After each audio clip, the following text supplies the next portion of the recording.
akkam jirtu hordoftoonni chaanaala keenya ogummaa tuubi nageenyi keenya kabajaaf jaalalaa bakka jirtanitti sinaa qaqqabu jechaa guyyaa har'aa kutaa sadaffaa barnoota keenyaa qabadhee isiniif dhufeetiin jira. Kutaa sadaffaan barnooti keenya har'aas konneektarii chaarji konneektarii yookiin immoo wal quunnamsiistuu chaarjii fi bilbila keenya gidduu jiru jechuudha. Akkamitti akka jijjiirru bilbila rakkoo chaarjii fudhachuu diduu godhate furmaata akkamitti akka laannuufidha kan ani isiniif qabadhee dhufe jechuudha. Isa dura kanneen chaanaala kanaaf haaraa taatan yeroo jalqabaaf gara chaanaala kanaa kan dhuftan sabskiraayib gochuudhaan chaanaala kanaaf maatii ta'aa isiniin jechaa viidiyoo har'a qabadhee dhufee isinitti agarsiisu yaalaa jechuudha. Barnoota keenya kutaa sadaffaa amma ni jalqabnaa. Garama viidiyootti isin dabarsaama. Egaan bilbiloonni ani isiniif qabadhee dhufe bilbiloota lama ismaartifoonii tokkoo fi bilbila noormaalii xiqqaa tokko. Ismaartifooniin keenya Infinix Smart 5 fayyadameen isin agarsiisa. Bilbilli xiqqaan immoo maaksifoonii kan jedhamtudha. Ismaartifoonii wajjin garaagarummaa baay'ee illee hin qabdu. Akkuma ismaartifoonii siimiillee bukkee irraa kan isheen nyaattu jechuudha. Amma isheerraa jalqabeen isinitti agarsiisa. Jalqaba irratti bilbila kana qadaaddii isaa hin bannaa. Qadaaddii isaa erga bannee kaanee booda keessaani kan inni biloonii qabu biloonii isaa hundumaa hiikne jechuudha. Egaan qadaaddii isaa erga harka kanatti banneen booda biloonii isaa ni hiikna jechuudha. Qadaaddii isaan keessaan biloonii ni qaba bilbilli kuni. Biloonii isaa hundumaa hiiknaa jechuudha.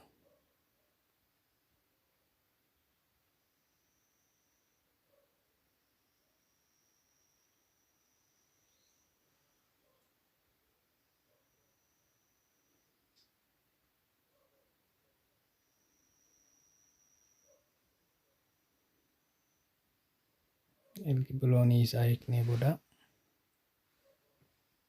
bilbilli kun baay'ee rakkisoodha. Bilbila ismaartii wajjin tokkuma. Baay'ee eeggannoo isin gaafata jechuudha.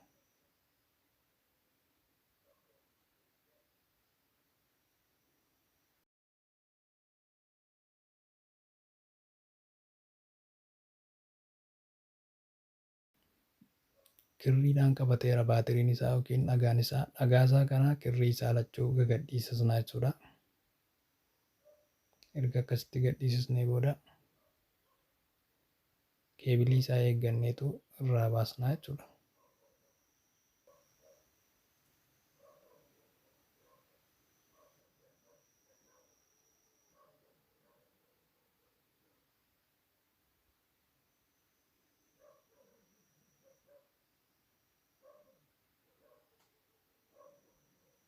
Kiiboordii isaa kanallee irraa baasutu nurraa eegama jechuudha.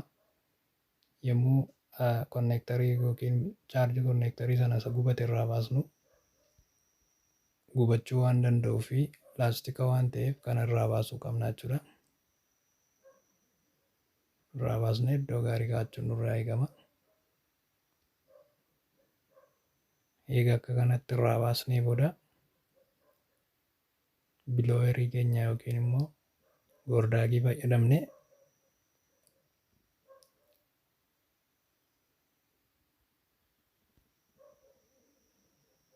goordaagii keenya erga ho'ee booda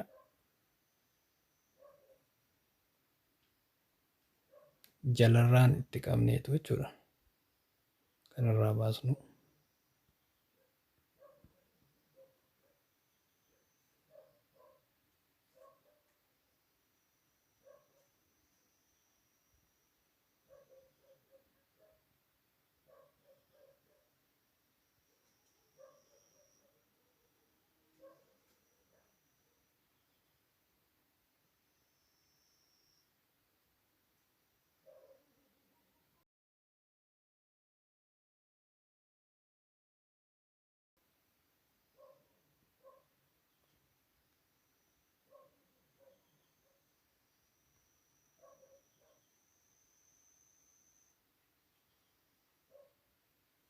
Erga akka kanatti irraa baasnee booda konneektarii haaraa kan isaa wajjin wal fakkaatu galfannaa jechuudha. Konneektariin keenya addisiin ishee kunuudha jechuudha, haaraan ishee. Egaan konneektariin kun kan isaadha jechuudha. Bakka konneektarii gubataa amma irraa baasnee haaraa buufachuudhaaf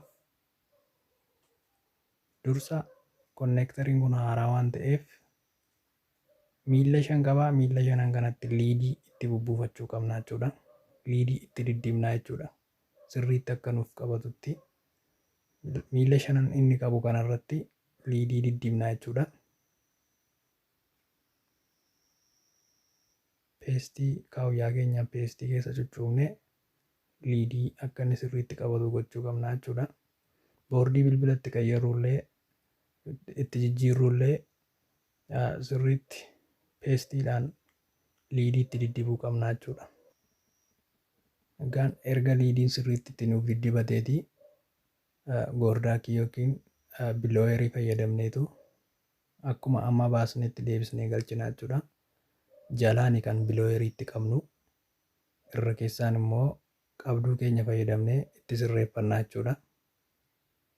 Sirriitti itti gadi qabnee qixa isaa irratti akka inni qabatutti sirriitti itti gadi qabuu qabna jechuudha. Miilli 5 isaayyuu boordii wajjin wal argachuu qaba jechuudha.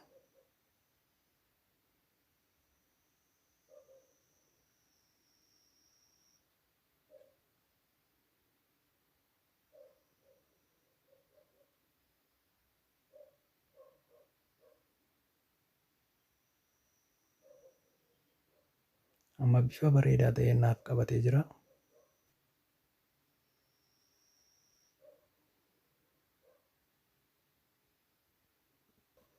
Egaan hordoftoota keenya kan bilbila isa xiqqaa kanaadha.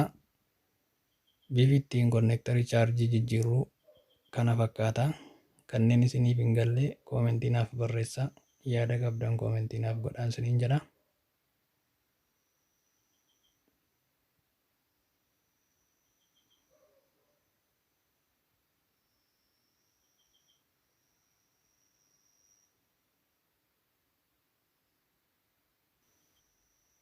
Baatirii irraa buqqisnee turrellee irratti deebisnee fayyadamuu qabna jechuudha. Kaawuyyaa keenyaan sirriitti qabsiisuu qabna. Poozitiivaaf negatiiva isaa eegnee qabsiisuun nurra jira jechuudha.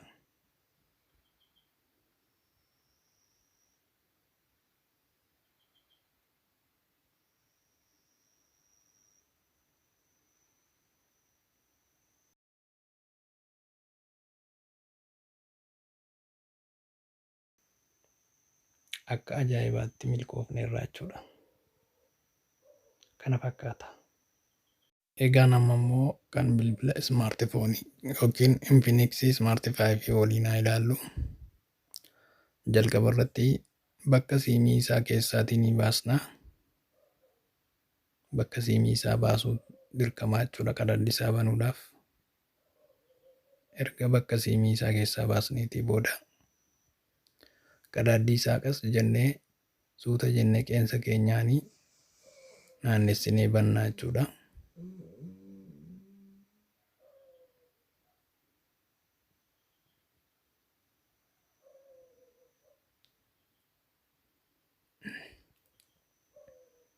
Egaa akka kanatti qadaaddi isaa bannee booda gara gadii isaa qofa jira waan ta'eef bakki nuti konneektarii chaarjii jijjiirru gara gadii keessa waan jiruuf biloonii gara gadii jiran kana ni hiikna jechuudha. Baay'ee salphaa tokkodha jechuudha. Yeroo baay'ee bilbila ismaartifoonii kana hin hiikamanii jenneetu kan hin yaadnu namooti baay'een hin hiikamaa akkamitti hiikama jettanii kan baay'ee itti dhiphattanii baay'ee salphaa tokkodha jechuudha. Hiikuuf illee baay'ee kan nama rakkisne waan ta'eef bifa salphaa ta'een kan inni hiikamu jechuudha.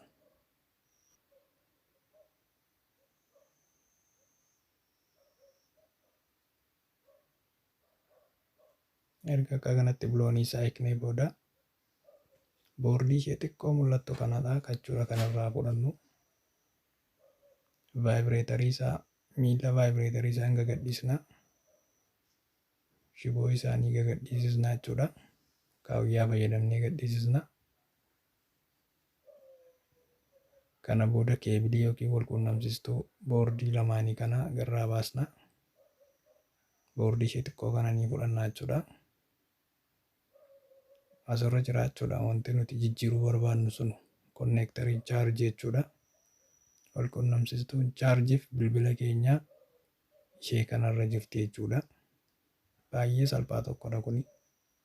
Hojjechuuf illee baay'ee kan namaaf mijatudha jechuudha.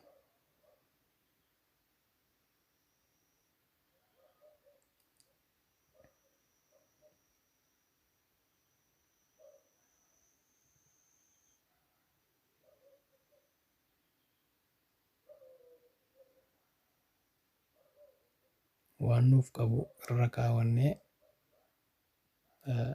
bilooyerii yookiin gordaakii keenya fayyadamneeti jechuudha kan irraa baasnu. Ho'a guddaa waan nuuf kennuuf jechuudha.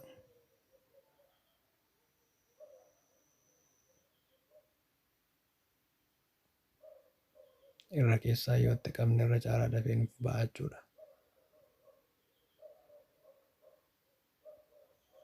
Egaa akka kanatti baafnee booda konneektarii haaraa kan isaa wajjin wal fakkaatu galfanna jechuudha.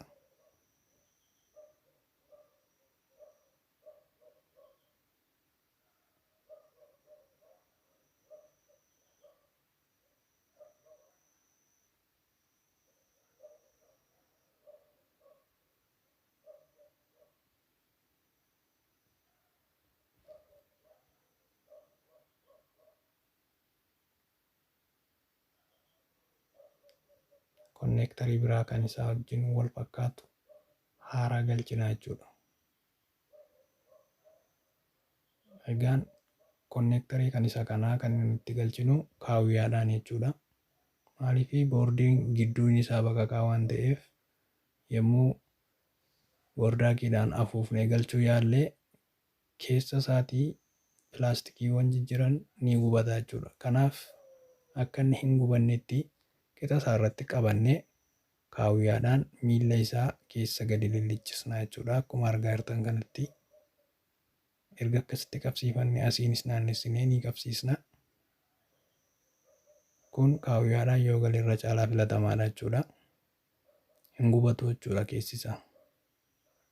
Konneektariin keessa isheetti pilaastikii waan qabduuf yoo gordaakiidhaan galchuuf yaallee gubachuu danda'a jechuudha.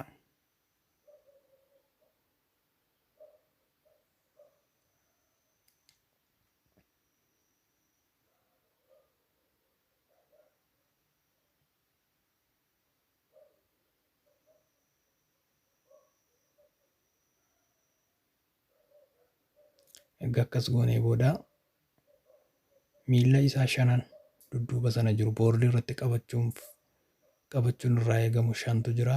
Shanansaa sirriitti akka inni qabatutti itti bayyannaa jechuudha. Sirriitti akkasitti erga nuuf qabatee booda deebisnee ni hiina jechuudha. Bilbila keenya irratti gaxxabnee. Egaan konneektarii kana galchuun haaluma kanaan salphaadhumattidha jechuudha kan inni galu. Ammas as ilaallee nama rakkisu jechuudha. Bilbila ismaartii namni baay'een waan baay'ee nama rakkisu isinitti fakkaachuu danda'a. Garuu baay'ee salphaadha jechuudha. Daqiiqaa yartuu keessatti jechuudha kan inni jijjiirame.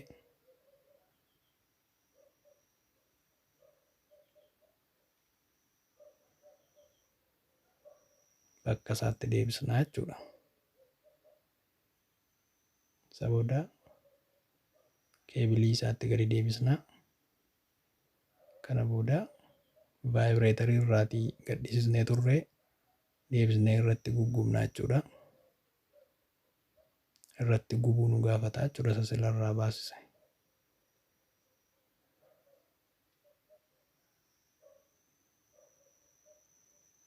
Egaa akka kanatti liidiidhaan qabsiifannee booda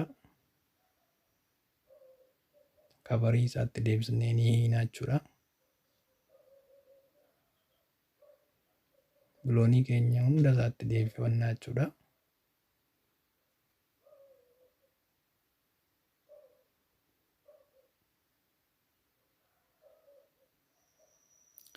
Erga akkasitti bilooniitti deebifannee qadaaddii isaa itti deebifannaa jechuudha.